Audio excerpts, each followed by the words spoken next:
Taking flight India's aviation boom. India का aviation market तेजी से ग्रो कर रहा है। ये दुनिया के सबसे तेजी से बढ़ते एविएशन मार्केट्स में से एक है। ये ग्रोथ बढ़ते मिडिल क्लास, बढ़ते डिस्पोजेबल इनकम्स और सस्ते एयरफेयर्स की वजह से हो रहा है।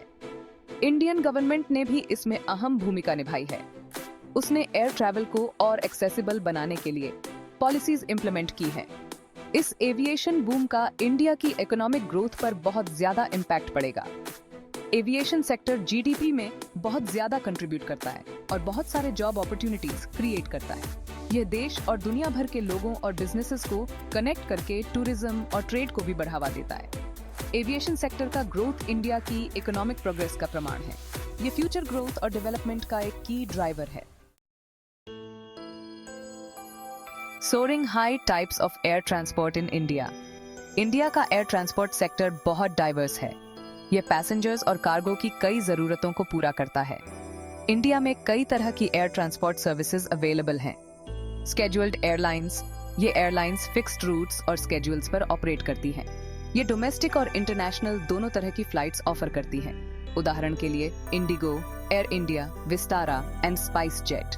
लो कॉस्ट कैरियर्स, ये एयरलाइंस कम दामों पर नो फ्रिल्स सर्विसेज ऑफर करती हैं। ये पॉइंट टू पॉइंट ट्रैवल पर फोकस करती हैं और अक्सर शॉर्टर रूट्स पर ऑपरेट करती हैं। रीजनल एयरलाइंस, ये एयरलाइंस छोटे शहरों और कस्बों को कनेक्ट करती हैं। ये रीजनल कनेक्टिविटी बढ़ाने में बहुत इंपॉर्टेंट रोल प्ले करती हैं। चार्टर एयरलाइंस, ये एयरलाइंस प्राइवेट इंडिविजुअल्स या ग्रुप्स के लिए ऑन डिमांड फ्लाइट्स ऑफर करती हैं। ये स्पेसिफिक ट्रैवल रिक्वायरमेंट्स के लिए फ्लेक्सिबिलिटी और कन्वीनियंस प्रोवाइड करती हैं। कार्गो एयरलाइंस, ये एयरलाइंस सामान और कार्गो ट्रांसपोर्ट करने में स्पेशलाइज करती हैं। ये ट्रेड और कॉमर्स को बढ़ावा देने में इंपॉर्टेंट रोल प्ले करती हैं। Industry leaders top airlines in the Indian sky. Indian aviation market में बहुत कंपटीशन है। कई एयरलाइंस मार्केट शेयर के लिए कम्पीट कर रही हैं। मार्केट शेयर और ब्रांड रिकॉग्निशन के बेस्ड पर इंडिया की टॉप 5 एयरलाइंस इस प्रकार हैं। इंडिगो मार्केट शेयर के हिसाब से इंडिगो इंडिया की सबसे बड़ी एयरलाइन है। यह अपने low cost model, on time performance और एक्सटेंसिव डोमेस्टिक नेटवर्क के लिए जानी जाती है। एयर इंडिया नेशनल कैरियर होने के नाते एयर इंडिया का मार्केट में इंपॉर्टेंट पोजीशन है। यह डोमेस्टिक और इंटरनेशनल दोनों तरह की फ्लाइट्स ऑपरेट करती है और दुनिया भर के मेजर सिटीज को कनेक्ट करती है। विस्तारा टाटा सन्स और सिंगापुर एयरलाइंस का जॉइंट वेंचर है। यह अपनी प्रीमियम सर्विसेज और कस्टमर एक्सपीरियंस पर फोकस के लिए जानी जाती है। स्पाइस जेट इंडिया की एक और मेजर लो कॉस्ट कैरियर है। यह एक वास्ट डोमेस्टिक नेटवर्क ऑपरेट करती है और कुछ डेस्टिनेशंस के लिए इंटरनेशनल फ्लाइट्स भी ऑफर करती है। गो फर्स्ट, पहले गो एयर के नाम से जानी जाने वाली गो फर्स्ट एक लो कॉस्ट एयरलाइन है जो affordable air travel options provide करने पर फोकस करती है। इन एयरलाइंस की अपनी यूनिक फीचर्स, टारगेट ऑडियंसेस और सक्सेस के लिए स्ट्रेटजीज हैं। Navigating profits, revenue models and strategies. Indian airlines अलग अलग तरीकों से रेवेन्यू जनरेट करती हैं और उनकी बिजनेस स्ट्रेटजीज उनके टारगेट मार्केट और ऑपरेटिंग मॉडल पर डिपेंड करती हैं। पैसेंजर रेवेन्यू, ज्यादातर एयरलाइंस के लिए रेवेन्यू का प्राइमरी सोर्स पैसेंजर फेयर्स होता है। एंसिलरी रेवेन्यू, एयरलाइंस ने एंसिलरी रेवेन्यू स्ट्रीम्स पर ज्यादा फोकस करना शुरू कर दिया है, जैसे कि baggage fees, seat selection charges, onboard food and beverage sales और travel insurance. Cargo revenue, cargo transportation कुछ एयरलाइंस के रेवेन्यू में बहुत ज्यादा कंट्रीब्यूट करता है। Loyalty programs, airlines customer loyalty बढ़ाने और रिवॉर्ड रिडेम्पशंस के जरिए रेवेन्यू जनरेट करने के लिए फ्रीक्वेंट फ्लायर प्रोग्राम्स चलाती हैं। नेटवर्क ऑप्टिमाइजेशन, एयरलाइंस स्ट्रेटेजिकली तरीके से अपने रूट नेटवर्क्स प्लान करती हैं ताकि मेजर सिटीज को कनेक्ट कर सकें। Cost control, low cost carriers operational costs कम करने पर फोकस करते हैं। Marketing and promotions, airlines passengers को अट्रैक्ट करने के लिए मार्केटिंग कैंपेन्स चलाती हैं। पार्टनरशिप्स एंड अलायंसेस, एयरलाइंस दूसरी एयरलाइंस के साथ पार्टनरशिप्स और अलायंसेस बनाती हैं।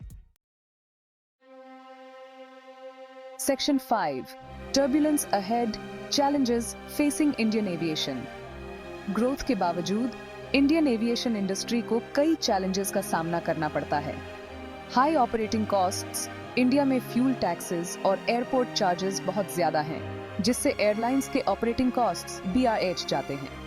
Infrastructure constraints, limited airport capacity, air traffic congestion और इनएडिक्वेट इंफ्रास्ट्रक्चर इंडस्ट्री के ग्रोथ के लिए चैलेंजेस हैं।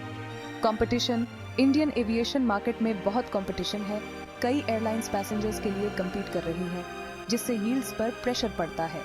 रेगुलेटरी एनवायरनमेंट, इंडिया में एविएशन इंडस्ट्री को कई रेगुलेशंस और पॉलिसीज का पालन करना पड़ता है, जो कभी कभी कॉम्प्लेक्स और चैलेंजिंग हो सकती हैं। Section 6, clear skies ahead, opportunities for growth. इन चैलेंजेस के बावजूद इंडियन एविएशन का फ्यूचर प्रॉमिसिंग दिखता है। आगे कई ग्रोथ अपॉर्चुनिटीज हैं। अनटैप्ड मार्केट पोटेंशियल, इंडिया की आबादी का एक बड़ा हिस्सा अभी तक हवाई जहाज से ट्रैवल नहीं किया है, जो एक बहुत बड़ा अनटैप्ड मार्केट है।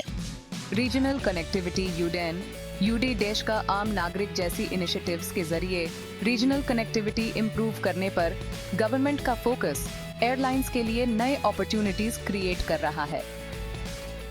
टूरिज्म ग्रोथ, इंडिया का टूरिज्म सेक्टर BIH रहा है, जिससे एयर ट्रैवल की डिमांड BIH रही है। Technological advancements, aircraft efficiency, route optimisation और कस्टमर सर्विस में टेक्नोलॉजिकल एडवांसमेंट से इंडस्ट्री को फायदा होने की उम्मीद है। Section 7, government initiatives and policies. Indian government aviation sector की इंपॉर्टेंस को समझती है और उसने इसके ग्रोथ को सपोर्ट करने के लिए कई इनिशिएटिव्स और पॉलिसीज इंप्लीमेंट की हैं। UDAN स्कीम, यूड का AM नागरिक, UDAN स्कीम का एम आम लोगों के लिए एयर ट्रैवल को अफोर्डेबल बनाकर रीजनल कनेक्टिविटी बढ़ाना है। Airport privatisation, government private investment attract करने और इंफ्रास्ट्रक्चर इंप्रूव करने के लिए एयरपोर्ट्स को प्राइवेटाइज कर रही है।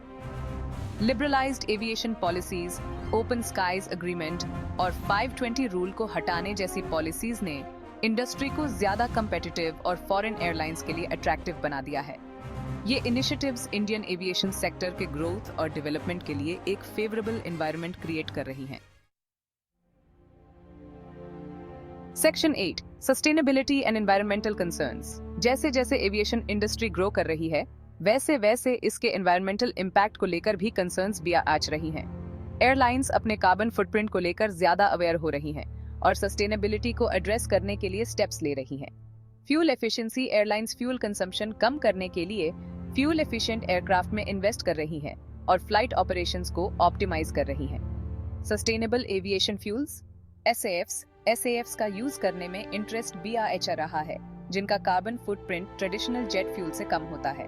कार्बन ऑफसेटिंग, कुछ airlines carbon offsetting programmes offer करती हैं, जिससे पैसेंजर्स अपनी फ्लाइट के एमिशंस को कॉम्पेंसेट कर सकते हैं। Indian aviation industry sustainable growth के लिए कमिटेड है और अपने एनवायरमेंटल इम्पैक्ट को कम करने की दिशा में काम कर रही है।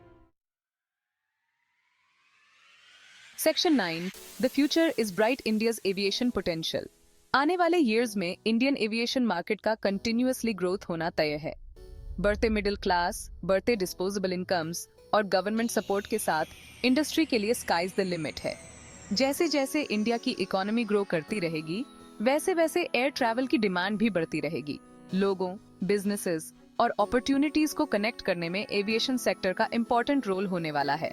आप क्या सोचते हैं? क्या इंडिया दुनिया का सबसे बड़ा एविएशन मार्केट बन जाएगा?